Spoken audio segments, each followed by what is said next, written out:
안녕하세요. 소양강 블루베리 농부입니다.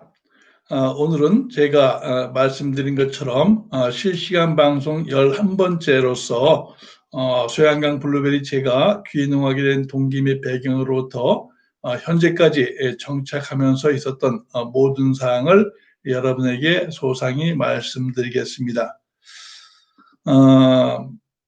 제가 요즘 하는 일은 농장에서 이제 가지치기를 하는데 가지치기와 관련돼서 이제 몇몇 분들이 궁금하다라고 이제 이 질문을 달아놓은 것이 있어서 먼저 블루베리 가지치기와 관련된 질문 사항을 여러분에게 먼저 답변을 드리겠습니다. 어느 분의 질문에 의하면은 현재 가지치기하는 시기가 너무 빠른 것이 아니냐. 그래서 블루베리들이 동해 또는 냉해를 입을 수 있는 것이 아니냐 이렇게 염려하시는 말씀을 들었습니다. 하지만 제가 요즘 가지치기 해도 절대 블루베리가 동해의 피해를 입지 않는다라고 말씀드릴 수 있는 것은 블루베리는 지역에 맞는 품종만 선택한다면은 지금 얼마 전에 있었던 영하 26도, 22도 이렇게 떨어져도 절대 냉해, 동해를 입지 않습니다. 그러니까 혹시 여러분들이 지금 동해 때문에 가지치기를 못 하신다면 이제 그런 것에 대해서는 걱정 안 하셔도 된다는 말씀을 드리겠습니다. 제가 이렇게 자신 있게 지금 가지치기 한다고 해서 블루베리가 동해를 입지 않는다라고 말씀드리는 것은 한 가지 전제 조건이 있습니다. 반드시 그 지역에 맞는 품종을 선택해서 심어야 하고 또 지나치게 이제 비료를 주지 않은 나무여야 하고 또 늦자람이 발생하지 않은 나무여야 합니다. 즉 정상적인 방법으로 재배를 하였으면 또 정상적인 품종을 심었으면은 지금 가지치기 한다고 해서 크게 염려 안 하셔도 됩니다. 그러니까 너무 빠른 시기에 가지치기해서 나무가 동해를 입으면 어떨까 이렇게 걱정하시는 분 걱정 안 하셔도 됩니다. 저는 이미 10년 이상 이와 같은 시기에 가지치기를 해서 나무들이 건강하게 자란다는 것을 제가 스스로 확인을 했고 또 그렇게 재배하고 있습니다. 또 한 가지 이제 어떤 분들은 이제 동해와 이제 냉해에 대해서 좀 헷갈려 하시는 것 같아서 이제 두 가지를 먼저 명쾌하게 답변을 드리고 동해는 무엇이고 냉해는 무엇인지 제가 말씀을 드리겠습니다. 동해라는 것은 얼을 동자예요. 얼을 동자 그다음에 해아래 자, 즉 얼어서 해를 입는 것이 동해고 냉해라는 것은 찰냉자예요. 찰냉. 차가워져서 해를 입는 것이 냉해입니다. 그러면 동해라는 것은 언제 있느냐? 그 해당 품종의 나무들이 버틸 수 있는 절대 온도 이하로 떨어졌을 때 그때는 동해를 입을 수밖에 없죠. 예를 들어서 우리 지역이 이제 얼마 전에 영하 20도 이하를 계속 내려갔었는데 한 4, 5일 내려갔었는데 그때 우리 지역에다가 남부종 또는 레비다이를 심었다면은 영하 12도에서 한 17도 사이에까지 버틸 수 있는 그런 남부종이나 레비다이를 심었다고 하면 걔네들은 틀림없이 동해를 입을 수밖에 없습니다. 하지만 저희 농장에 있는 북부종 같은 경우는 대부분이 영하 30도까지 버티는 데 문제가 없으니까 동해는 전혀 입을 일이 없습니다. 그러면 냉해는 뭐냐? 냉해는 아까 말씀드린 것처럼 찰냉자에 해아래자라고 했으니까 갑자기 차가워져서 해를 입는 것입니다. 즉 냉해라는 것은 한겨울에 입는 것이 아니라 주로 꽃샘추위 때 많이 입습니다. 즉 꽃샘추위는 정상적인 날씨 변화에 의해서 발생하는 것이 아니라 기온이 일정하게 올라가다가 갑자기 기상 이변에 의해서 날씨가 차가워지면 말 그대로 꽃샘추위처럼 영상의 기온으로 쭉 올라가면서 이제 꽃이 피고 이제 일부는 착과가 되는 상태에서 기온이 0도 이하로 떨어지게 되면 그 착과된 것은 다 얼어 죽을 수밖에 없는 것이죠. 이렇게 정상적인 기온 하에서 이제 이 기온의 급변하는 이런 것으로 인해서 발생하는 해가 냉해다. 그리고 냉해라는 것은 결국 정상적인 비정상적인 이런 기온 변화에 의해서 발생하는 거니까 반드시 뭐 겨울에만 있는 것이 아니고 또 여름에만 있는 것이 가을에만 있는 것이 아니고 사계절 다 발생할 수 있습니다. 예를 들어서 제가 지난번에도 이제 말씀드렸지만 논농사 같은 경우 한여름에도 냉해가 발생할 수 있어요. 한여름에도. 즉 이제 논농사 같은 경우, 즉 벼 같은 경우는 고온의 온도가 일정하게 유지돼야 되는데 어떤 뭐 기상 이변에 의해서 여름에 차가운 날씨가 지속된다면 그때 발생하는 것도 냉해입니다. 그래서 먼저 동해와 냉해에 대해서 어느 독자분이 굉장히 염려스러운 말씀을 하셔서 전혀 염려하지 말라는 취지에서 이제 제가 먼저 서두에 말씀드리고 오늘 제가 여러분께 하고자 했던 그 말씀을 드리도록 하겠습니다. 오늘 제가 여러분에게 말씀을 드리고자 했던 내용은 제가 귀농하게 된 동기 및 배경으로부터 이제 지금까지 정착하기까지 과정을 여러분에게 설명을 드리도록 하겠습니다. 세계로 TV님 반갑습니다. 예, 저는 사실 뭐 지역에서 세계로 TV 이제 덕분에 이제 춘천의 일상을 아주 잘 보고 있습니다. 우리 이제 독자분들도 지역에서 세계로 이렇게 TV를 보시면은 아마 춘천을 이렇게 홍보할 수 있는 춘천을 가볼 만한 데를 책상에 앉아서 이제 볼 수 있을 겁니다. 예. 일단 제가 이제 동기에 이제 제가 이제 귀농하게 된 동기는 저는 뭐 귀농하기 전에 이제 30년간 군 생활했습니다. 이제 ROTC 장교로 임관해서 이제 30년간 이제 복무하고 전역을 했는데 이제 제가 근무하던 병과가 이제 헌병병과였어요. 이제 요즘 이제 군사 경찰이라 가지고 이제 전에는 이제 헌병이었었는데 이제 그 명칭이 군사 경찰로 바뀌었습니다. 이제 헌병병과에서 이제 군 생활을 하다 보니까 겉보기에는 굉장히 멋있고 뭐 훌륭한 뭐 하여간 뭐 멋있는 부대처럼 보일 수 있지만은 그 막상 현장에서 이제 제가 이제 지휘관으로 이렇게 있다 보니까 이제 제가 현장에 나갈 때는 대부분이 뭐 강력 사건이 발생하면은 현장에서 현장 주의를 해야 되는데 이제 그런 곳에 가보면은 반드시 주검이 있어요. 주검. 그분들 이제 군대에 와서 정말 열심히 잘 생활하다가 무사히 전역에서 부모풍으로 돌려보내는 것이 우리 군인들을 이제 간부들의 어떤 뭐 하나의 의무사항이죠. 의무사항. 그럼에도 불구하고 여러 가지 사건 사고로 인해서 그런 곳에는 이제 주검, 사람이 죽고 사는 이제 그런 사고 현장을 많이 나가 보았습니다. 이제 그곳에서 이제 있다 보니까 이제 죽은 자와 이제 산자, 또 이제 사고자와 피해자, 또 이제 그분들만의 문제가 아니라 여러 가지 복잡한 문제가 많이 있는 현장이 바로 그런 현장이에요. 거기서 이제 생활을 하다 보니까 난 정말 이런 곳하고는 내 성격하고 맞지 않는 것 같다. 그런 생각을 많이 했어요. 그래서 그때부터 제가 한 영관장교가 된 다음부터는 나는 전역을 하면은 그냥 자연 속에서 자연과 함께 살고 싶다. 이제 그러한 여기서 저기서 오는 이런 스트레스를 그렇게 피하고 싶은 마음이 굉장히 많았습니다. 그래서 자연 속에서 정말 자연과 함께 살고 싶다라는 생각을 막연하게 하다가 그리고 이제 뭐 2008년도에 이제 대령 진급을 이제 완전히 실패를 하고 이제는 내가 정말 하고 싶은 일을 해야 되겠다 하는 생각을 강하게 했습니다. 제가 하고 싶은 일이라는 것은 오래전부터 전역을 한 다음에 시골에 가서 논밭을 일구면서 살아야 되겠다. 그런 생각을 했죠.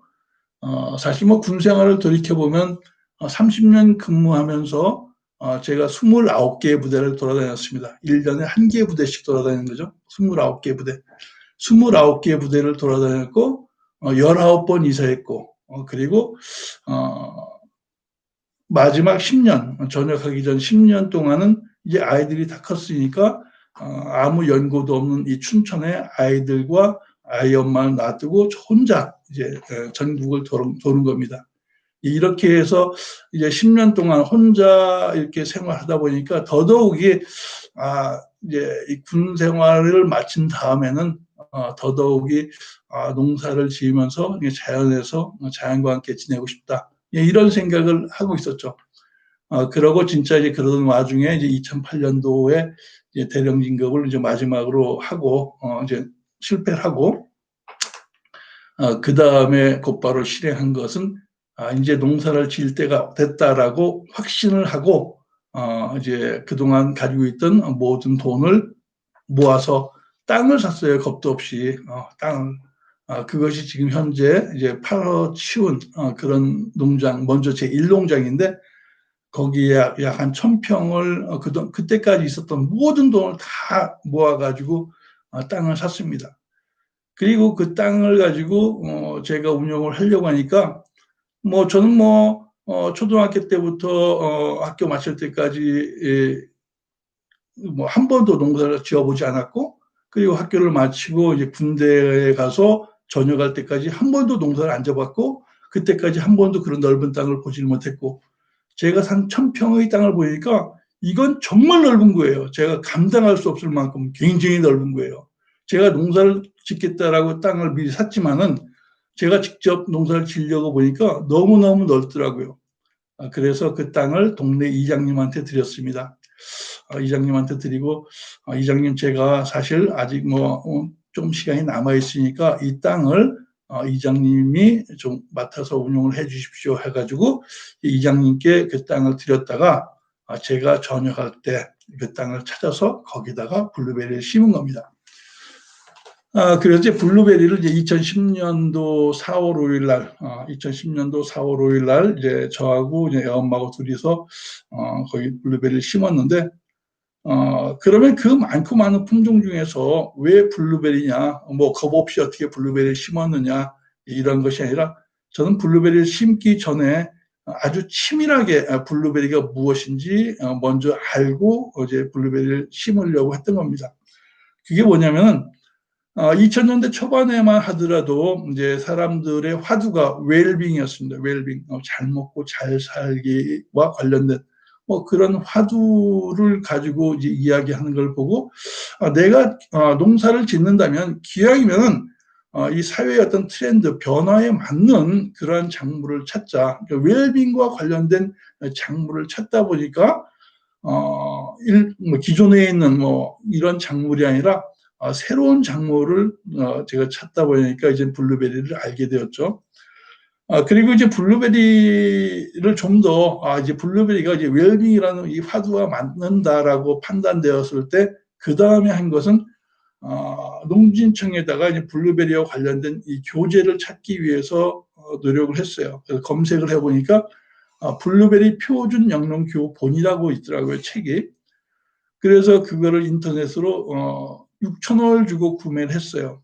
그리고 블루베리를 심기 전까지 한 2년 동안 그 책만 본 거예요. 책 보고 또 시간이 있을 때 여타 농장에 가서 또 농사를 짓는 분한테 물어보고 그 책에 있는 지식과 현재 필드에서 농사를 짓는 분들의 이야기를 들어보면서 이제 블루베리가 책엔 이렇게 나왔고 또 농사 짓는 사람들의 이야기는 이렇다라고 이제 다 들은 다음에 이제 저만의 어떤 농법을 이제 확실히 구축을 한 거예요. 이제 블루베리 나무의 특성은 블루베리는 어렵게 생각하지 않고 가장 가깝게 쉽게 생각하는 것은 진달래라고 생각하면 돼요. 진달래.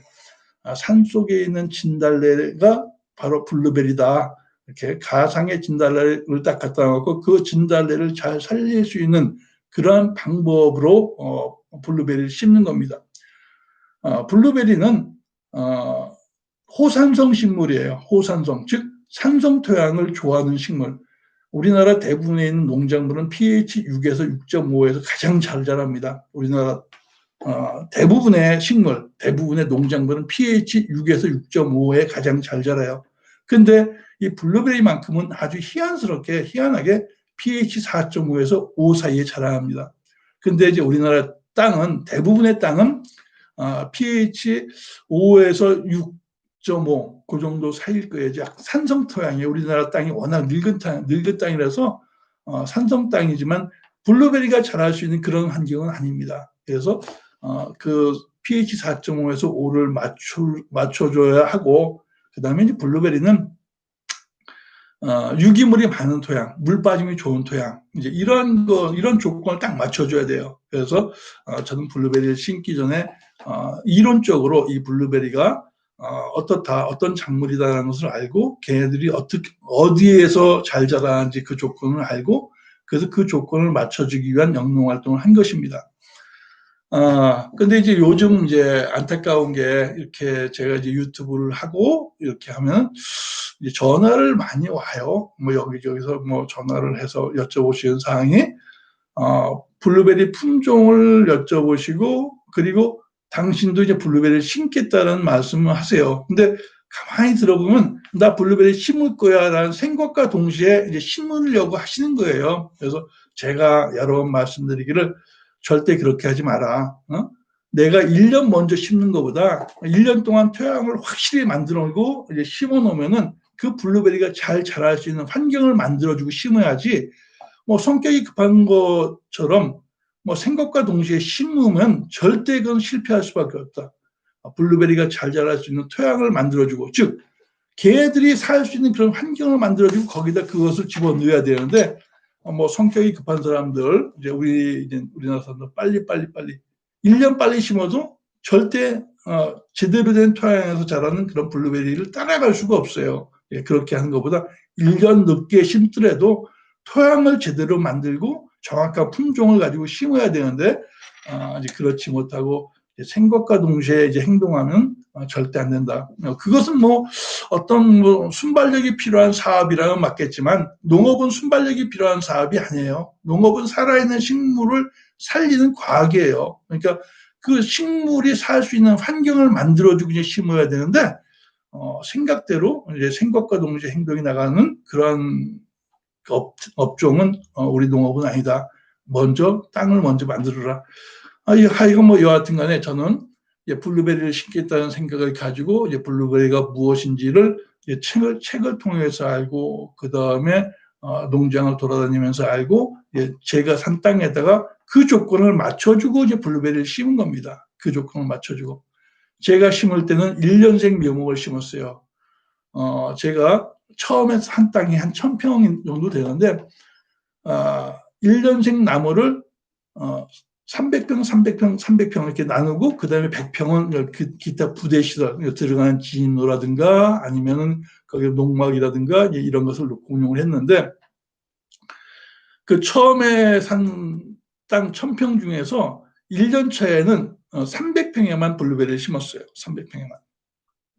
300평에 블루베리 1년생 100그루, 그다음에 2년생 29로, 그래서 129를 심은 겁니다. 129로.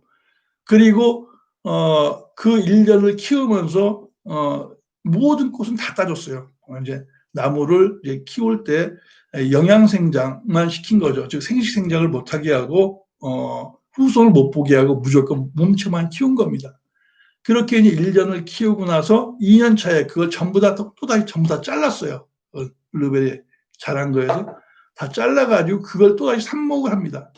삽목을 해서 그 다음 연도에 또다시 점점점 확장한 거죠. 그렇게 해서 제가 블루베리 농장을 확장해 나간 것이 이제 2,400평까지 확장을 했었어요.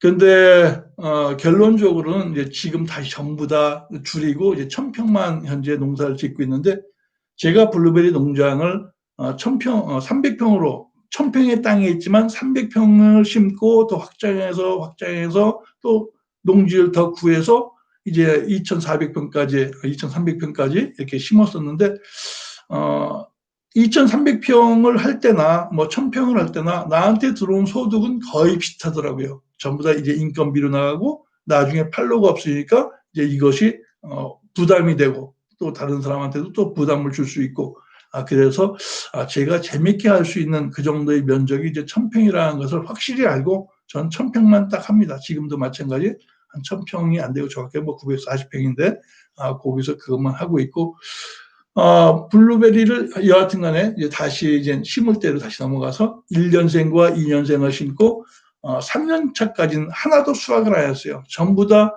이제 꽃을 따줘가지고 나무들이 이제 몸체만 크게 뭐 먼저 번 시간에도 말씀드렸지만 이 식물이 자랄 때 가장 큰 에너지가 들어간 것은 뭐 자손에게, 즉, 이 열매, 과실을 달게 되면 꽃이 피고 열매를 달면 그 많은 에너지들이 후손을 키우는 데 들어간다는 얘기죠. 그래서 그것을 줄이기 위해서 저는 1년 차, 2년 차 때 꽃을 다 땄습니다. 이것을 3년 동안 한 거예요.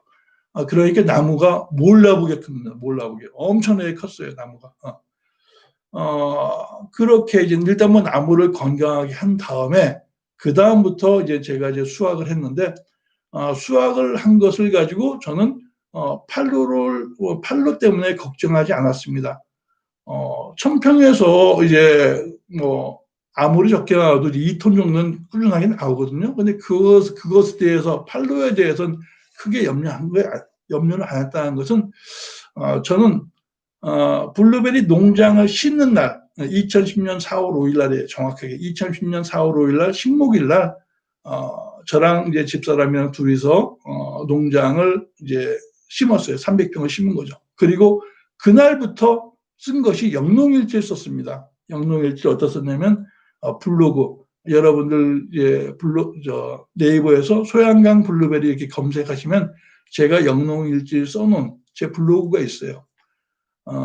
그게 지금까지 글이 꽤 될 겁니다. 몇 천 개 될 거예요. 근데 제가 쓴 글보다 제 글을 퍼간 것이 훨씬 더 많아요. 즉 그것도 그때 영농일지를 쓴 것은 블루베리 재배와 관련된 모든 것입니다. 모든 것 다 적어놓고 그 다음에 다시 그것을 보고 농사를 지으니까 뭐 크게 어렵지 않았어요. 그리고 더 좋은 거는 썼던 블로그가 거기에 오셨던 분들이 나중에 대부분이 이제 고객으로 돼서 그분들이 많이 팔아주고, 또 제가 그때부터 지금까지 단 한 번도 우리 농장에서 농약을 사용하지 않고 화학비료를 사용하지 않고 말 그대로 유기농법으로 이렇게 블루베리를 재배하니까, 또 이제 그것을 제 블로그를 보신 분들은 지속적으로 이제 주문해서 드시니까 전부 다 그런 분들이 저한테는 큰 고객이 되더라고요. 그래서 제가 그 다음에 이제 강원도에서 이제 균형교촌 멘토 활동을 하면서도 제가 보기에는 이 어떤 농기계보다도 더 훌륭한 농기계는 바로 이 스마트폰이다. 이 스마트폰을 가지고 사진을 찍어라. 그리고 하나의 블로그에다가 그날 영농일지를 써서 올려봐라. 그러면 거기에 왔던 사람들이 틀림없이 그것을 보고 여러분에게 고객이 될 것이다. 이렇게 이야기를 하고, 사실 그것을 2019년까지 실천을 했어요. 저는 2019년까지 이제 실천을 했는데, 2019년 12월 21일 날 어떤 분이 제 농장에 찾아왔어요. 그리고 제 블로그를 많이 봤던 사람 중에 한 사람인데, 그분이 와서 하는 이야기가 당신이 알고 있는 지금까지 써 올렸던 그 블로그에 있는 그 내용을 가지고 한번 유튜브를 한번 해보세요. 많은 사람들한테 정말 도움이 될 수 있는 어떤 채널이 될 거예요라고 얘기하더라고요. 물론 뭐 저도 이제 귀농귀촌 관련된 이렇게 강의를 나가서도 하는 이야기가 반드시 SNS를 하세요, 뭐 하세요 이렇게 이야기를 했지만, 실질적으로 저는 유튜브를 안 했었거든요. 유튜브가 뭔지도 좀 사실 몰랐고, 유튜브를 배운 거는 2013년도쯤에 농업기술센터에서 이 강의를 받으면서 그때 잠깐 듣고 그때 계정을 만들어 놓고 까맣게 잊었다가 2019년 12월 21일, 즉 작년 재작년이죠 벌써. 12월 21일 날 어느 지인이 오셔서 제 블로그에 있는 내용을 바탕으로 한번 유튜브를 한번 해봐라. 그러면 정말 많은 사람한테 도움이 될 수 있는 그런 채널이 될 것이다. 이렇게 조언을 해주시더라고요. 그래서 저도 그래 어차피 뭐 지금까지 영농일지를 다 써왔는데, 즉 저한테 원고가 있는데 블루베리에 대해서는 모든 과정을 다 알고 있으니까, 그 원고가 있으니까 그것을 가지고 한번 유튜브를 만들어보자, 유튜브를 해보자. 그래서 작년도 목표, 2020년도 목표는, 첫 번째 목표는 유튜브 완전 정복하기예요. 정말 이상하죠. 근데 목표가 그거였습니다. 한 번도 접근해보지 않은 이 유튜브를 한번 완전 정복해보자. 그래서 작년도 목표는 유튜브 완전 정복하기라는 이 큰 목표 속에 작은 목표로 그거 하나하나를 블루베리 재배와 관련된 모든 것을 영상으로 촬영하면 아마 이것도 누군가한테는 도움이 되고 또 필요하면은 동영상 교재로 사용될 수 있고 이렇게 했다라고 생각을 했는데 그러고 와서 이제 1년 정도 지나니까 이제 많은 분들이 정말 저한테는 5,000명이라는 것이 얼마나 많은 분입니까? 이런 많은 분들이 이제 구독해 주시고 응원해 주셔서 지금까지 오고 있습니다. 그래서 이제 올해 목표는 제가 또 그동안 했던 것이 귀농 귀촌 관련된 멘토 활동을 했으니까 이 멘토 활동을 하면서 귀농 귀촌을 희망하는 사람들이 가장 많이 궁금했던 거 이런 것에 대해서 하나하나를 전부 다 동영상으로 한번 촬영해서 올려보자. 이제 이것이 그리고 작년까지는 제가 좀 서툴러서 적당하지 못했던 이제 동영상 편집이라든가 이제 그런 것도 한번 제대로 배워보자. 그래서 이제 2021년도 목표는 이 유튜브에 관련된 영상 편집 뭐 이런 것도 스마트폰이 조그만 거 가지고 이제 안 하고 커다란 컴퓨터 모니터를 가지고 제대로 한번 해보자 하는 것이 올해의 목표입니다. 아마 제가 이제 30년간 이제 군 생활했으니까 매년 이렇게 어떤 특정한 체계적인 목표를 세우고 정진하는 것 같습니다. 아마 그 어떤 조직에 있는 사람들은 그렇잖아요. 특히 이제 공직에 있던 사람들은 매년 뭐 연말이면 연말 성과 분석을 해야 되고 또 내년도 사업 계획을 작성해야 되고 그 사업 계획에 따라서 이제 1년이 지나면 또 성과 분석을 해야 되고 이렇게 하다 보니까 그러한 것이 한 30년 정도 지나니까 이 삶 자체가 매년 어떤 사업 계획을 수립하고 또 성과 분석을 하고 부족한 것은 좀 돕고 좀 안 된 것은 뭐 좀 보완하고 하는 그런 것이 수정화된 것 같습니다. 그래서 아마 우리 군 생활을 한 사람들, 군 생활을 한 사람들 특징, 뭐 결정하면 밀어붙이지 않습니까? 끝까지. 아마 그런 영향 때문에 제가 벌써 1년 동안 하면서 한 150개 정도의 동영상을 촬영했죠. 150개면 결국 3일에 하나씩 촬영을 해야지 150개 된다는 얘기 아닙니까? 그래서 이게 쉽지 않은 건데 지속적으로 이렇게 하다 보니까 저한테도 굉장히 보람된 시간들이었고 또 앞으로도 보람된 일이 될 것 같아요. 그리고 이제 작년 같은 경우 오로지 블루베리 재배 하나만 가지고 이제 여러분들을 찾아가 보니까 이제 이 구독자, 제 채널을 방문하시는 분들 폭이 굉장히 블루베리와 한정된 그러한 것이어서 올해는 이제 폭을 좀 더 넓히고 이제 내년에는 또 좀 넓히고 이렇게 해서 정말 이 세상 사람들한테 조금이나마 정말 도움이 될 수 있는 그런 채널을 꼭 운영을 한번 해보고 싶어요. 여러분들이 많이 좀 도와주시고 사랑해 주시기 바랍니다. 또 이제 제가 이제 블루베리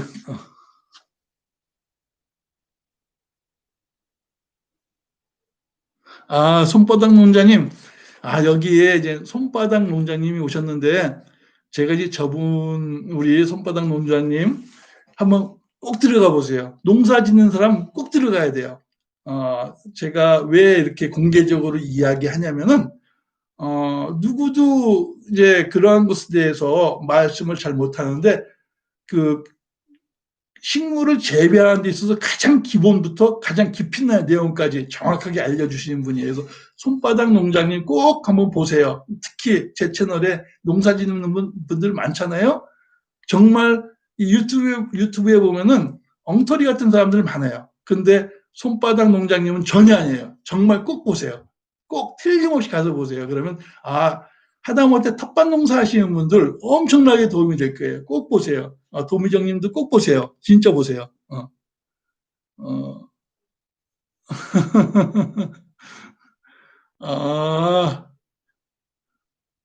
아, 제 피부가 좋다고요? 저 겉모습 많아요. 백진원 소령, 여기 보니까 우리 같이 근무했던 전우가 왔습니다. 저 백진원이. 반가워요.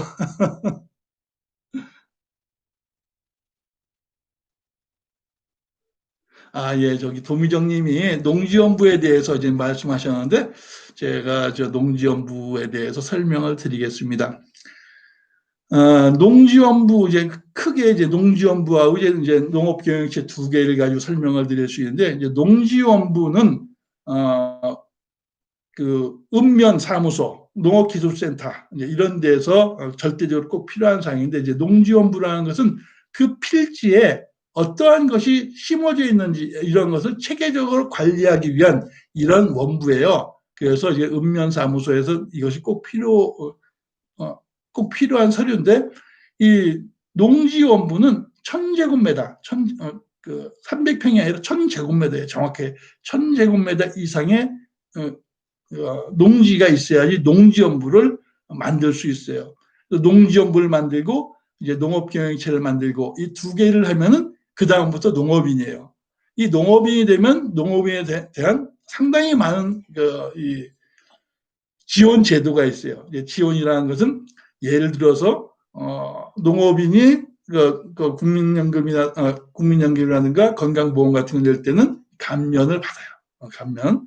그리고 학생들 이제 중고등학생도 있으면 뭐 수업료 같은 것도 다 이제 면제를 받아요.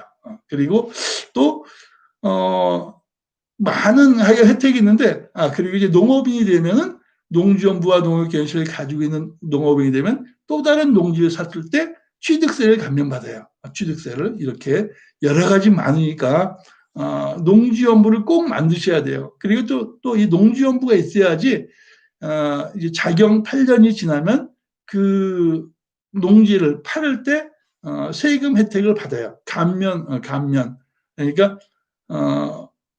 자경 8년 차가 되면 그 양도세 중에서 1억을 면제받을 수 있어요. 그 다음에 또 5년이 지나면 또 1억을 면제받을 수 있어요. 이렇게 반드시 농지연부와 농업경영체를 등록해라. 또 농업경영체를 등록해야지 농협조합원이 될 수 있어요. 그래서 우리 백지연 소령 아주 반갑습니다. 고마워요. 응원해줘서. 아까 어디까지 얘기했지? 제가 이제 블로그를 작성했다는 거, 그래서 이제 판로에 많은 도움이 됐다는 거, 그리고 이제 올해는 2019년 12월 21일 날 어느 지인분이 유튜브를 한번 해보라고 해서 2020년 작년도 목표를 유튜브 완전 정복하기로 했는데 완전 정복을 못했으니까 올해 조금 부족한 부분을 보완해서 유튜브에 이제 편집도 음악도 넣어보고 글자도 넣어보고 이런 것도 좀 해봐야 되겠다. 지금까지는 스마트폰 가지고 했는데 그렇게 해서는 속이 안 찬다. 좀 더 정말 잘해보고 싶다. 그런 생각이 듭니다. 맞아요. 하여간 뭐 손바닥 농장님 전 진짜 도움 많이 받을 거예요. 그리고 우리 춘천이 궁금할 때는 어, 아, 보령 아이사랑님, 그 절대 급하게 해서는 안 돼요. 제가 처음에 말씀드렸지만 이 식물을 키우는 것은 내 마음대로 키우는 게 아니라 식물 마음대로 크는 거예요. 식물 마음대로. 그래서 식물이 자랄 수 있는 환경을 먼저 만들어주는 것이 가장 우선이다. 1년 먼저 심는다고 잘 되지 않는다. 1년 늦게 가더라도 토양을 완벽하게 만들고 그리고 거기에 지역에 맞는 품종을 심어야 된다. 제가 이제 품종 이야기, 뭐 저한테 이제 전화 와서 어떤 품종이 좋아요? 이렇게 많이 물어보는데, 저는 사실 제가 가지고 있는 건 아주 옛날 품종이에요. 그죠? 벌써 이제 10년 전 품종이니까 옛날 품종이지 않습니까? 그래서 새로 심는다면은 최근에 좋다라는 품종, 거기에 대해서 좀 더 관심을 많이 가져주는 게 좋을 것 같아요. 최근에 좋다라는 품종. 저처럼 이제 농장이 다 조성되는데 이것을 뽑아내고 다시 심을 수는 없지 않습니까? 그러니까 이제 저희 같은 경우는 어쩔 수 없지만 새로 심는다면은 과거에 있는 품종 중에서 검증된 것도 좋고 과거에 있는 품종 중에서 나쁘다는 과감히 버리고 새로운 품종을 심는 것도 나쁘지 않다. 다만 너무 현혹되지 마라. 최소한 검증, 농민을 통해서 업자를 통해서 검증된 것이 아니라 농민을 통해서 검증된 것을 심어라. 제가 우리 농장에 있는 품종 중에서 내가 다시 심으라면 몇 개 뽑아서 다시 심을 수 있는 품종은 첫 번째는 듀크입니다. 첫 번째는 듀크. 왜? 가장 먼저 생산되니까 가장 먼저.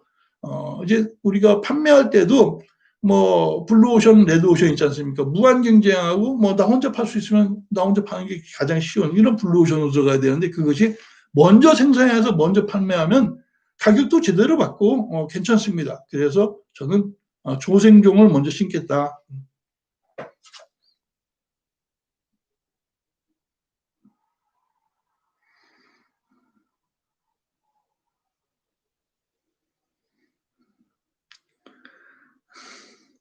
예, 그렇습니다. 뭐 환경이 가장 중요하죠. 환경이.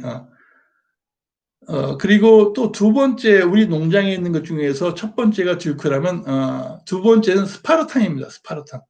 듀크가 수확이 가기 시작할 즈음에 이제 스파르탄이 열리거든요. 스파르탄이 수확하거든요. 근데 스파르탄은 사람들은 그렇습니다. 이게 물에 대한 토양에 대한 적응성이 낮아서 키우기가 힘들다라고 하는데 저는 키워보니까 토양만 제대로 되면은 아주 잘 키울 수 있습니다. 그리고 생산성이 좀 낮다라는 건 맞아요. 그래서 듀크에서 한 나무에서 5kg 딴다면 스파르탄에서는 한 3kg 따요. 대신 맛도 좋고 크기도 크고 그래서 소비자들이 좋아하는 거예요. 내가 팔아먹으려면 내가 내 과일을 팔아먹으려면 내가 좋은 과일이 아니라 소비자들이 좋아하는 과일을 만들어야 되거든요. 그래서 과감하게 가지치기도 해야 되고 또 좋은 품종을 심어야 되고 그런 측면에서는 저는 스파르탄이 생산성은 낮을지 모르지만은 맛도 좋고 크기도 좋고 다 좋다 이렇게 말씀을 드리겠습니다. 그리고 제가 또 있는 품종이 토로라는 품종인데 토로도 굉장히 커요. 근데 제가 첫 해에 그러니까 작년도에도 있었어요.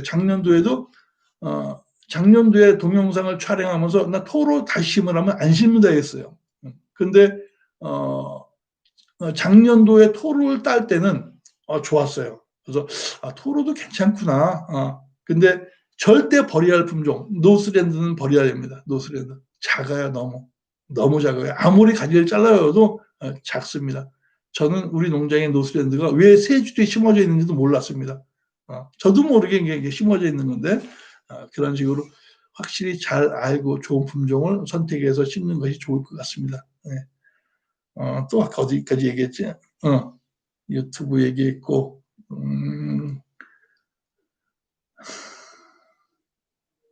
혹시 뭐 예, 도미정님 맞습니다. pH 4.5에서 5 배수가 잘 되고 유기물이 많은 토양. 예, 그게 맞는 얘기입니다.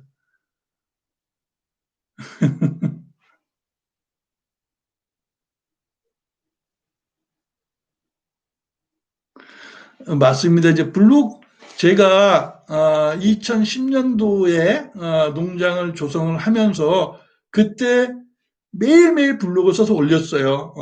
그렇게 블로그를 써서 올리니까 이제 전에는 이제 블로그가 대세였는데 지금은 블로그는 사람들이 너무 많으니까 보기 싫어해요. 또 이 유튜브도 분량이 많으니까 보기 싫어해요. 그래서 인스타그램이라든가 페이스북이라든가 특히 요즘은 뭐 인스타가 대세인 것 같더라고요. 그런 거 한번 해보세요.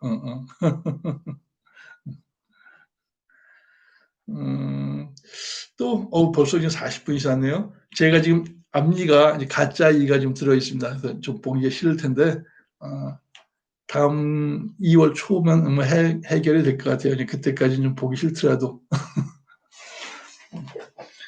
혹시 더 궁금하시거나 뭐 알고 싶은 사항이 있으면 뭐 질문하시면 제가 하는 범주 내에서 또 말씀을 드리겠습니다.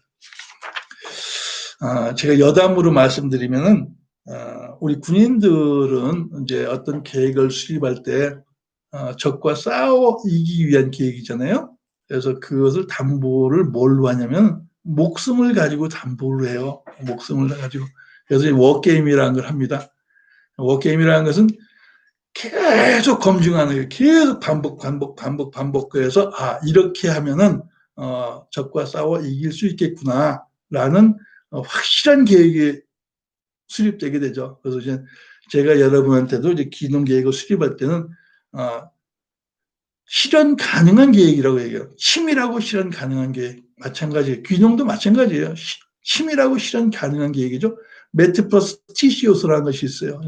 MET 플러스 METT 플러스 TC인데 M이라는 건 미션이에요.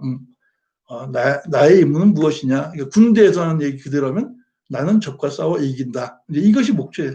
내가 적과 싸워 이겨서 어떻게 무엇을 한다라고 최종 선택까지 명확하게 나오게.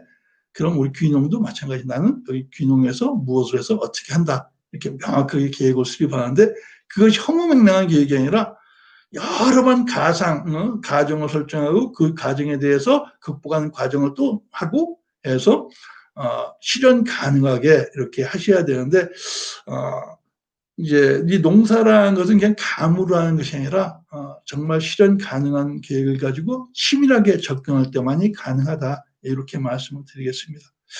오늘도 벌써 이제 42분이 지나고 있어서 제가 뭐 귀농 이야기를 한다고 하다가 엉뚱한 데로 빠졌어요. 근데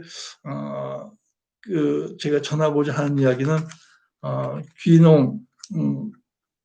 귀농은 정말 치밀한 계획을 가지고 치밀하지만 실현 가능한 계획을 가지고 실행해야 된다. 블루베리도 마찬가지다. 이렇게 말씀드리면서 오늘 이야기는 여기까지 하겠습니다. 그리고 그 주변에 이 채널 많이 홍보해 주세요. 틀림없이 도움이 될 수 있는 그런 채널을 운영하도록 하겠습니다. 감사합니다.